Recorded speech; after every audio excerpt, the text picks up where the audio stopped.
शिरूर लोकसभा मतदारसंघ राज्यातल्या टॉप मतदारसंघामधला एक मतदारसंघ. खरं तर सुरुवातीपासून चर्चेत असलेला आणि नेता की अभिनेता अशी जुगलबंदीत रंगलेला हा मतदारसंघ.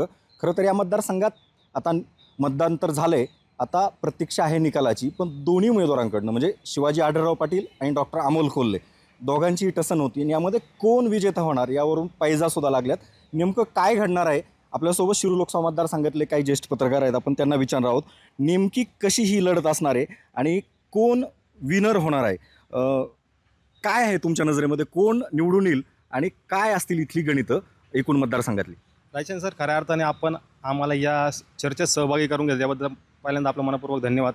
आपण जर पाहिलं की शिरूर लोकसभा मतदारसंघ जो काय आहे हा देशात चर्चेतला मतदारसंघ राहिला. त्याची कारणं महत्त्वाची. आज जर आपण पाहिलं की देशात खऱ्या अर्थाने जेव्हा लोकसभेचे काही सेशन झाले त्यात अमोल कोल्हेंनी जे काही भाषणं केली त्या भाषणांची चर्चा आपण पाहिलं की देशभरात झाली. आणि त्या भाषणांच्या चर्चेनंतर आरोप प्रत्यारोपानंतर डायरेक्ट मोदींवर ज्या काही टीका झाल्या काय झाल्या त्यानंतर हा मतदारसंघ खऱ्या अर्थाने चर्चेत झाला. आणि तो मतदारसंघ चर्चेत येत असताना ज्यावेळेस निवडणूक लागली त्यावेळेस खऱ्या अर्थानं या मतदारसंघात निष्ठा आणि गद्दारी या मुद्द्यांना खऱ्या अर्थाने चर्चा सुरू झाली. आणि ही चर्चा सुरू होत असताना अमोल कोल्हे हे शरद पवार गटात राहिले आणि आढळराव पाटील जे काय होते ते शिंदे सेनेत होते.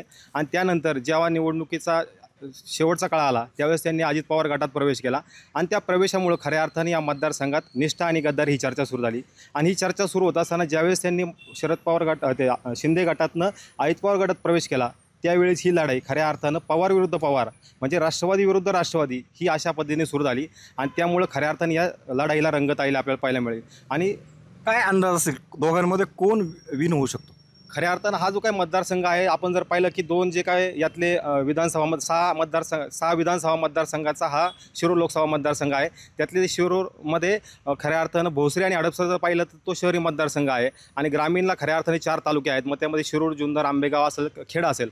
आणि ह्या मतदारसंघात जर आपण पाहिलं तर ग्रामीण भाग असल्यामुळे खऱ्या अर्थाने शेतकऱ्यांमध्ये मोदी सरकारविरुद्ध एक नाराजीचा सुरू होता. आणि त्यामुळं जर आपण पाहिलं तर नाही म्हटलं तरी या नाराजीचा शेतकऱ्यांचा जे काही बाजारभावाचा विषय असेल, कांदा प्रश्न असेल, हे चर्चा कोल्हेंना फायदा होऊ शकतो असं तुम्हाला म्हणायचं आहे. आपण जातीय समीकरणं साधारण या मतदारसंघातले काय राहिले ते पाहणार आहोत.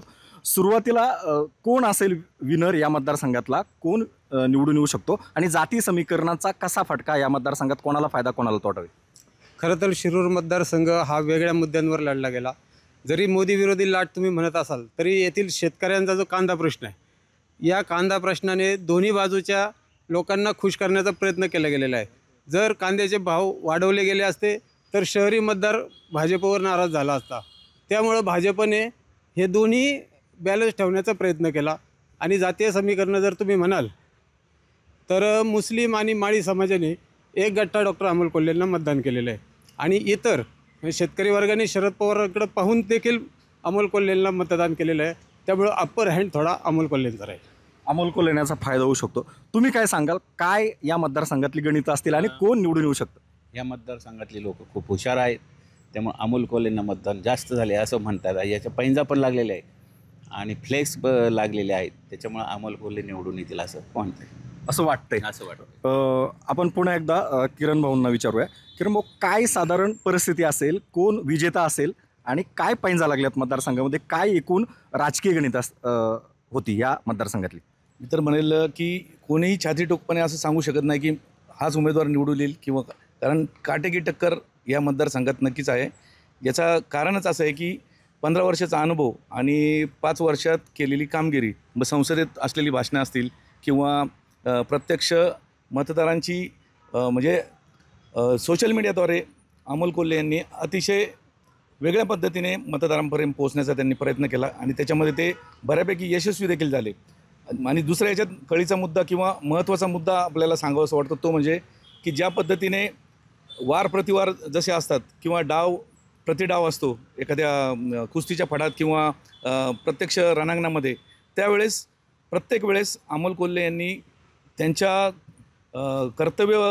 त्यांच्या म्हणजे कर्तृत्व शैलीने किंवा त्यांच्या वक्तृत्व शैलीने अतिशय वेगवेगळ्या पद्धतीने त्यांनी डावपेच टाकले. त्यानंतर नुसतेच डावपेच टाकले नाही की एक प्रकारे आव्हान देखील त्यांनी केलं की जसं कंपनीच्या संसदेमध्ये माजी खासदार आढळराव यांनी आपल्या कंपनीला फायदा व्हावा म्हणून कशा पद्धतीने त्यांनी काही गोष्टी मांडल्या त्या लोकांना देखील भावले आणि त्याचा देखील या निकालावर परिणाम होणार आहे. याशिवाय या मतदारसंघात, शिरूर लोकसभा मतदारसंघात शहरी जो भाग आहे त्याच्यामध्ये आढळरावांना फायदा होऊ शकतो, कारण भाजपला मानणारा वर्ग त्या ठिकाणी बऱ्यापैकी आहे. त्यानंतर नेता की अभिनेता हा प्रश्न सुद्धा खूप गाजला. नेत्याला फायदा होईल की अभिनेत्याला फायदा होईल? इथे मला अभिनेत्याला फायदा होण्यासारखा वाटतोय, कारण ज्या पद्धतीने ते भाषण करत होते, आणि एवढंच नाही तर दुसरा एक मुद्दा महत्त्वाचा आहे की आपला मतदार सोडून म्हणजे आपलं प्रत्यक्ष मतदारसंघ प्रक्रिया चालू आहे, आणि या प्रक्रियेमध्ये म्हणजे दुसऱ्यांसाठी सुद्धा अमोल कोल्हे म्हणजे दुसऱ्यांसाठी म्हणजे आपल्या पक्षाच्या काही नेत्यांसाठी मतदारसंघात सुद्धा त्यांनी वेळ दिला प्रचारासाठी. तुम्ही काय सांगाल, कोण असेल या मतदारसंघातला विजेता आणि कोणते मुद्दे चर्चेला गेले एकूण इलेक्शन काळामध्ये? नेता विरुद्ध अभिनेता अशी ही लढलेली शिरूर मतदारसंघातली लढत होती. यामध्ये आपण जर पाहिलं तर शिवाजी आढळराव पाटील यांचा 15 वर्षाचा जो अनुभव होता, हा अनुभव त्यांनी पूर्णपणे पणाला लावून या ठिकाणी काम करण्याचा प्रयत्न केला. परंतु शिवाजी आढळराव पाटील यांचा जो प्रचार कार्य आहे हे उशिरा सुरू झालं. तर अमोल कोल्हे यांनी प्रचारामध्ये फार अगोदरपासून आघाडी घेतली होती, आणि त्याचप्रमाणे अमोल कोल्हे यांनी 5 वर्षामध्ये या ठिकाणी जी केलेली विकास कामं आहेत, त्या विकास कामांवरनं सुद्धा श्रेयवादाची जी लढाई आहे ती लढाई पाहायला मिळाली. मग त्यामध्ये बायपासची कामं असतील, बैलगाडा शर्यत असेल किंवा कांदा प्रश्न असेल, अशा अनेक प्रश्नांवरती या ठिकाणी श्रेयवाद झाला. आणि दोन्ही जे प्रतिस्पर्धी आहेत यांनी एकमेकावर कुरखुडी करण्याचा देखील प्रयत्न केला. त्यामध्ये आढळरावांचे आरोप सुद्धा झाले, मतदारसंघात फिरले नाहीत.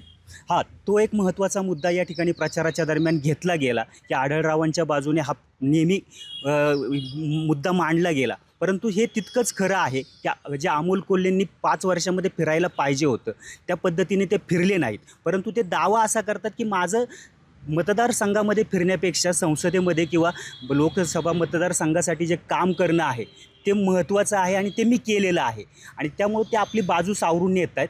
परंतु या ठिकाणी विकास कामांच्या बाबतीमध्ये जे काही वाद प्रतिवाद झाले, अमोल कोल्हेंनी आढळराव पाटलांच्या पतसंस्थेतील कर्ज प्रकरण वाटप असेल किंवा आढळराव पाटलांनी केलेला जमीन घोटाळा असेल, जो वन विभागाची जमीन त्यांनी लाटली, असे आरोप असतील, हे जे शेवटच्या टप्प्यामध्ये केले. वैयक्तिक लेवलला टीका झाली, राजकीय जी टीका व्हायला पण होती ती पण झाली. ती पण टीका झालेली दिसते. आणि शेवटच्या इलेक्शनच्या दिवशी जे वळसे पाटलांची जी एक क्लिप आली की त्यामध्ये ते म्हणतात की शरद पवार गटाला सहानुभूती मिळण्याची शक्यता आहे, त्या क्लिपचा सुद्धा मतदानाच्या शेवटच्या टप्प्यामध्ये फार मोठा फायदा डॉक्टर अमोल कोल्हे यांना झालेला आपल्याला निश्चित दिसून येतील, आणि डॉक्टर अमोल कोल्हे उजवे राहतील. या सगळ्या अमोल कोल्हे उजवे राहतील असं वाटतंय. खरं तर एकंदरीतच या मतदारसंघामध्ये सुरुवातीपासूनच हा मतदारसंघ चर्चेत राहिला होता, पण आरोप प्रत्यारोप, वैयक्तिक लेवलचे आरोप, त्यासोबतच नेता आणि अभिनेता या दोन्ही गोष्टी या मतदारसंघात गाजल्या. दुसरीकडं आता मतदान तर झाले, पण दोन्ही उमेदवारांनी आणि त्यांच्या समर्थकांनी आपणच विजेते होणार असे दावे केलेत, असे फ्लेक्ससुद्धा लागलेत, मोठ्या पैंजा लागल्यात मतदारसंघामध्ये. त्यामुळं चुरससुद्धा पाहायला मिळणार आहे शेवटच्या क्षणापर्यंत. नेमकं विजेतं कोण होणार याकडं सर्वांचं लक्ष लागलेलं आहेच, पण आपण 4 तारखेची सुद्धा वाट पाहणार आहोत, कारण त्यानंतरच हा खरा विजेता कोण असेल शिरूरमधला हे पाहणं तितकंच महत्त्वाचं ठरणार आहे. Video Smita Shinde, Raichand Shinde, news 18 Lokmat, Shirur, Pune.